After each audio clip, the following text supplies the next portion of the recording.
Assalamualaikum warahmatullahi wabarakatuh. Saya bernama Muhammad Mazir, NIM D10112019. Saya akan mempresentasikan seminar proposal tugas akhir. Tidak lupa saya mengucapkan terima kasih kepada dosen pembimbing utama, Bapak Insinyur Faisal MT, dan pembimbing kedua, Dr. Erwani STMT, lalu pada dosen penguji utama, Bapak Muhammad Yusuf STMT, IPM, dan penguji kedua Bapak Gatot Setiabudi STMT. Judul dari seminar proposal tugas akhir saya yaitu Studi Eksperimental Pengaruh Durasi Pemanasan terhadap Petekan Beton Geopolimer Berbasis Fly Ash PLTU Kabupaten Bengkayang. Pendahuluan, akhir-akhir ini kebutuhan beton semakin tinggi di seluruh dunia. Keadaan ini juga menyebabkan peningkatan konsumsi semen untuk penggunaan beton. Sementara itu, selama proses produksi semen terjadi, pelepasan karbon dioksida yang menyebabkan efek rumah kaca. Sebagai akibat dari hal itu, berbagai upaya untuk menemukan bahan alternatif pengganti semen telah dilakukan. Beton dengan bahan geopolimer adalah salah satu bahan pengganti baru yang dapat dimanfaatkan sebagai pengganti semen. Beton geopolimer atau geopolimer konkrit adalah suatu material konstruksi yang relatif baru dikembangkan tetapi menawarkan berbagai kelebihan dibandingkan dengan beton konvensional yang menggunakan semen Portland. Beton geopolimer ini sama sekali tidak menggunakan semen Portland. Terminologi geopolimer pertama kali diperkenalkan oleh Davidovits, seorang ilmuwan Perancis pada tahun 1978 untuk menggambarkan suatu bahan pengikat mineral dengan komposisi kimia serupa dengan zeolit tapi dengan mikrostruktur amorf. Davidovits 1988A 1988B. Salah satu kelebihan dari material ini adalah dapat mengurangi emisi gas karbon dioksida yang merupakan salah satu gas rumah kaca ke atmosfer jika material ini digunakan untuk mengganti penggunaan semen Portland. Penggunaan teknologi geopolimer dapat mengurangi sekitar 80% emisi gas karbon dioksida ke atmosfer yang disebabkan oleh industri semen dan agregat. Davidovits tahun 1994. Rumusan masalah. Adapun rumusan masalah yang didapat dari penelitian ini adalah untuk mengetahui pengaruh waktu perawatan terhadap sifat mekanis beton geopolimer yang berbahan dasar fly ash dari limbah PLTU Kabupaten Bengkayang. Tujuan penelitian yang pertama untuk mengetahui pengaruh variasi durasi pemanasan benda silinder uji beton terhadap kuat tekan beton geopolimer berbahan dasar fly ash PLTU Kabupaten Bengkayang. Lalu untuk mengetahui durasi pemanasan optimum pada beton geopolimer berbahan dasar fly ash PLTU Kabupaten Bengkayang. Ruang lingkup penelitian. Yang pertama, perancangan campuran beton berdasarkan SNI 7656 tahun 2012 yang dimodifikasi dengan menggunakan perbandingan agregat fly ash ditambah aktivator perbandingannya 75% berbanding 25% dengan perbandingan fly ash berbanding aktivator 74% berbanding 26%. Perbandingan agregat kasar dan agregat halus 2:1 dan perbandingan aktivator NaOH dan berbanding Na2SiO3 berbanding 2,5. Sifat mekanis beton yang diuji yaitu kuat tekan, modulus elastisitas, dan kuat tarik belah. Benda uji yang digunakan yaitu berbentuk silinder dengan diameter 10 cm dan tinggi 20 cm dan silinder 15 cm, tinggi 30 cm. Pengujian yang dilakukan adalah uji kuat tekan beton, uji kuat tarik belah beton, dan uji modulus elastisitas beton. Material yang digunakan terdiri dari fly ash, air, agregat kasar, agregat halus, aktivator yang berupa NaOH dan Na2SiO3. Variasi durasi pemanasan yang digunakan adalah suhu ruangan 12 jam, 24 jam, 36 jam, dan 48 jam. Pelaksanaan penelitian dilaksanakan di Laboratorium Bahan dan Konstruksi Fakultas Teknik Universitas Tanjung Pontianak. Pembatasan masalah. Yang pertama, tidak menganalisis biaya yang dikeluarkan selama penelitian, lalu tidak meneliti reaksi kimia dari campuran beton geopolimer. Lalu ada hipotesis penelitian, hipotesis nol, variasi durasi pemanasan terhadap beton geopolimer tidak mempengaruhi peningkatan karakteristik sifat mekanis beton geopolimer. Hipotesis alternatif, variasi durasi pemanasan terhadap beton geopolimer mempengaruhi peningkatan karakteristik kuat tekan beton geopolimer. Tinjauan pustaka. Beton geopolimer adalah beton yang pengikatnya 100% tidak menggunakan semen. Beton geopolimer ini terbentuk dari reaksi kimia antara abu terbang dan aktivator tertentu. Beton geopolimer ini terbentuk dari reaksi kimia dan bukan dari reaksi hidrasi seperti pada beton biasa. Davidovich tahun 1994.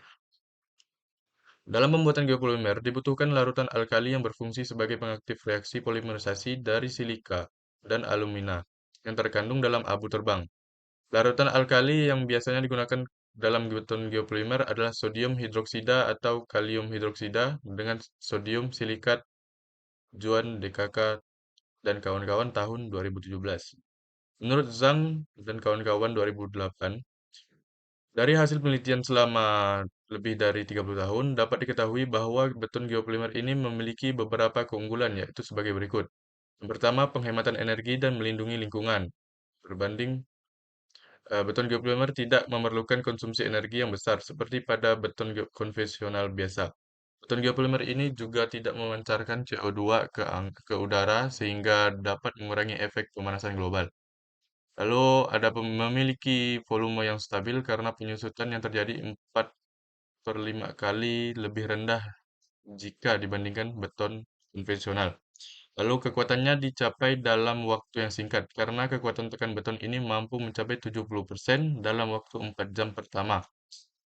Lalu ada memiliki ketahanan yang tinggi karena beton ini tahan terhadap serangan lingkungan agresif tanpa mengurangi fungsi yang dimilikinya. Semennya geopolimer tahan terhadap api karena mampu bertahan dalam suhu 1000 derajat sampai 1200 derajat tanpa mengurangi fungsi yang dimilikinya. Material beton geopolimer terdiri dari fly ash, alkali aktivator, dan agregat. Fly ash, sumber yang digunakan dalam penelitian ini adalah fly ash. SNI 036414 tahun 2002 mendefinisikan fly ash sebagai limbah hasil pembakaran batu bara pada kompor pembangkit listrik tenaga uap yang berbentuk halus, bulat, dan bersifat pozolan. Fly ash terutama terdiri dari senyawa kaca silikat yang mengandung silika, alumina, besi, dan kalsium.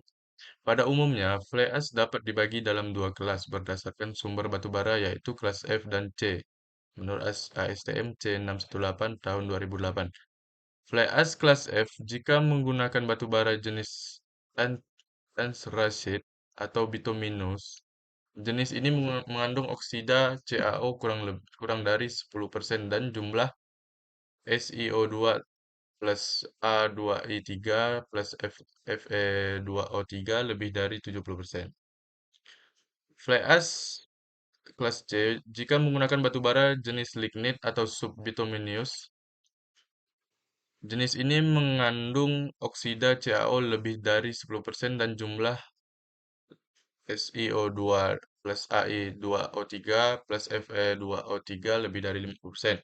Oleh karena itu, sumber fly ash yang berbeda dapat menghasilkan karakteristik fasa solidifikasi geopolimer berbeda pula tergantung sifat fisik dan kimianya. Ferwani 2017. Alkali aktivator. Alkali aktivator merupakan bahan yang berfungsi sebagai pengikat fly ash. Alkali aktivator yang digunakan adalah sodium hidroksida dan sodium silikat. Eza Novrianda, Banjarnahon, dan kawan-kawan tahun 2020. Sodium hidroksida atau NaOH yang biasa dikenal dengan soda api dengan salah satu bahan digunakan dalam industri kimia. NaOH berfungsi untuk mereaksi unsur Al dan Si yang terdapat pada fly ash sehingga dapat menghasilkan ikatan polimer yang kuat. Kasianto tahun 2012. Sodium silikat atau Na2SiO3, bahan yang biasa dikenal dengan water glass dan bahan kimia di bidang industri. Sodium silikat merupakan larutan alkali yang memiliki peranan yang penting dalam proses polimerisasi karena sodium silikat mempunyai fungsi untuk mempercepat reaksi polimerisasi. Na2SiO3 berfungsi untuk mereaksikan unsur-unsur Al dan Si yang terkandung dalam fly ash sehingga dapat menghasilkan ikatan polimer yang kuat. Kasianto 2012. Agregat. Menurut SNI 2847 2013, agregat adalah bahan berbutir seperti pasir, kerikil, batu pecah, dan slag tanur yang digunakan dengan media perekat untuk menghasilkan beton atau mortar semen hidrolis. Kandungan agregat dalam beton pada umumnya sangat tinggi. Komposisinya dapat mencapai 60% sampai 70% dari berat beton. Walaupun hanya sebagai bahan pengisi, tetapi karena komposisinya yang tinggi, maka peran agregat menjadi sangat penting. Penelitian terdahulu. Penelitian oleh Angelina Eva Lianasari, Muhammad Saiful Anam, Naomi Natasha Sibarani tahun 2020. Pada penelitian ini membahas proses dry curing beton geopolimer dengan variasi suhu 60 derajat Celcius, 90 derajat, dan 120 derajat Celcius. Dan variasi durasi curing 12 jam, 18 jam, dan 24 jam. Proses curing selanjutnya adalah dengan ambient curing. Sifat mekanik beton yang diuji mencakup kuat tekan, modulus elastisitas, kuat tarik belah, dan kuat tentur atau modulus of rupture. Hasil optimum pada semua pengujian diperoleh pada durasi dry curing 24 jam, kuat tekannya sebesar 51,95 MPa, dan pada suhu 90 derajat Celcius memiliki kuat tekan 53,62 MPa. Penelitian oleh Vicky Ricky Tambigon, Martin D. J. Sumajau, Steny E. Walah, tahun 2018.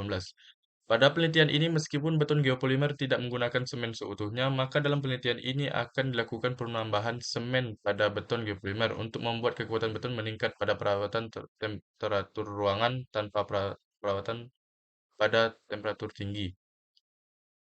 Dalam hal ini, jika semen dapat membuat kekuatan beton meningkat pada perawatan temperatur ruangan, dan cara ini akan teraplikasikan. Pada penelitian ini, nilai kuat tekan beton meningkat pada perawatan temperatur ruangan saat penambahan semen pada umur 28 hari sebesar 77,79%. Dan kekuatannya berkisar 18-20 MPa. Umur 7 hari 20-25 MPa. Oh, berkisar dan kekuatannya berkisar 18-20 MPa pada umur 7 hari dan 20-25 MPa pada umur 28 hari. Dan pada perawatan temperatur tinggi, nilai kuat tekan naik signifikan dari komposisi yang tidak menggunakan semen kekuatannya berkisar 38-51 MPa umur 7 hari. Perawatan elevated temperatur selama 24 jam 90 derajat Celcius. Penelitian oleh Fernando Abel Wijaja tahun 2021. Penelitian yang penulis lakukan bertujuan untuk mengetahui durasi optimal yang diperlukan dalam proses oven pada metode dry curing dapat menghasilkan kuat tekan bersifat mekanik beton geopolimer berbasis fly ash dengan tambahan zat aditif sodium gluconate yang optimum. Pengujian yang dilakukan untuk mengetahui sifat mekanik beton berupa kuat tekan, modulus elastisitas, kuat tarik belah, dan uji setting time. Larutan alkali yang digunakan berupa Na2SiO3 dan NaOH dengan perbandingan 5:2 dengan konsentrasi 8 molar. Metode perawatan beton yang digunakan berupa ambient curing dan dry curing, menggunakan oven dengan variasi waktu perawatan 6 jam, 12 jam, dan 24 jam. Hasil penelitian menunjukkan metode perawatan dengan hasil optimum didapatkan pada variasi dry curing dengan waktu oven 24 jam dengan hasil uji tekan maksimum pada umur 7 hari sebesar 19,78 MPa, pada 28 hari sebesar 27,79 MPa. Nilai modulus elastisitas sebesar 26,735 MPa, kuat tarik belah 2,36 MPa. Selanjutnya, metodologi penelitian. Metodologi penelitian. Pada penyusunan tugas akhir ini akan membahas tentang langkah-langkah menguji setiap material menggunakan beton geopolimer. Kemudian diuji untuk mendapatkan hasil yang sesuai dengan tujuan dari penelitian ini, di mana pengujian dilakukan berdasarkan peraturan yang berlaku. Alur penelitian dapat dilihat sebagai berikut. Lalu populasi dan sampel. Benda uji eh, pada beton silinder suhu ruangan. Sampelnya berjumlah masing-masing hari 6 sampel. Tarik belah 3, lulus elastisitas 3. Lalu benda uji pada oven, masing-masing sampel pada uji tekan 3 sampel pada masing-masing hari. Lalu tarik belah 3 sampel, modulus elastisitas 3 sampel. Analisis bahan, fly ash atau abu terbang. Analisis bahan yang dilakukan yaitu uji XRF atau X-ray fluorescence. Lalu ada pemeriksaan berat volume fly ash. Lalu analisis bahan pada agregat halus atau pasir. Ada pemeriksaan kadar organik, kadar air, berat volume agregat halus, berat jenis, dan penyerapan. Pemeriksaan kadar lumpur agregat halus, dan analisa gradasi. Lalu pemeriksaan pada agregat kasar atau batu, yaitu ada pemeriksaan kadar air, berat volume, berat jenis, dan penyerapan agregat kasar. Lalu ada analisis gradasi agregat kasar. Rencana komposisi campuran atau mix design dapat lihat sebagai berikut. Lalu ada pembuatan beton geopolimer. Yang pertama, buat larutan aktivator berupa campuran antara sodium silikat dan sodium hidroksida. Selanjutnya, siapkan mixer konkrit. Lalu masukkan fly ash dan agregat halus. Tunggu hingga fly ash dan agregat halus tercampur merata. Setelah fly ash dan agregat halus tercampur merata, selanjutnya yaitu memasukkan larutan aktivator secara perlahan dengan tujuan supaya campuran tidak menggumpal. Biarkan mesin mixer konkrit mengaduk semua bahan material hingga tercampur merata. Lalu kemudian masukkan agregat kasar atau batu dan tunggu hingga mixer konkrit mengaduk hingga semua material tercampur merata. Selanjutnya, tuangkan pada cetakan silinder 15 kali 30 cm dan silinder 10 kali 20 cm secara bertahap sebanyak 3 lapisan hingga penuh. Setiap lapisan ditumbuk sebanyak 25 kali dan digetarkan secara merata untuk menghindari udara terperangkap di dalam cetakan. Ratakan permukaan campuran pada cetakan dengan sendok spesi, lalu buka cetakan 15 kali 30 cm dan 10 20 cm setelah 1 hari. Perawatan geopolimer. Beton geopolimer. Perawatan sampel benda uji yang telah dicetak dilakukan dengan memasukkan ke dalam oven setelah umur 1 hari. Tujuan utama dilakukannya perawatan ini untuk mempercepat proses polimerisasi dan mengenai variabel yang peneliti gunakan bertujuan untuk mengetahui durasi pemanasan yang optimal dalam proses polimerisasi bahan pengikat selama beton tersebut mengeras. Beton geopolimer yang akan dihasilkan pada penelitian ini selanjutnya akan dites sesuai umur rencana seperti halnya dapat dilihat pada tabel 3.1. Lalu ada pengujian beton geopolimer, pengujian yang dilakukan yaitu pengujian kuat tekan, pengujian kuat tarik belah, dan pengujian modus elastisitas. Terima kasih. Wassalamualaikum warahmatullahi wabarakatuh.